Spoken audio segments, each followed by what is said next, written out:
Hello everyone, यो blue कलरको मफलरमा मैले हाफ डबल क्रोशेले प्याटर्न बनाएको छु र यो भिडियोमा म हजुरहरूलाई कसरी हाफ डबल क्रोशे बनाउने भनेर देखाउन जाँदैछु।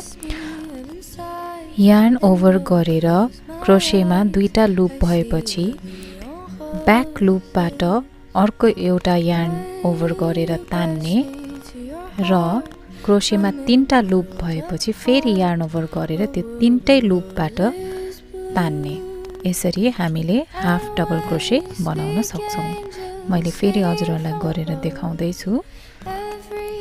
क्रोशेमा तीनटा लुप बनाउने र त्यो तीनैवटा लुपबाट यार्न ओभर गरेको लुपलाई तान्ने।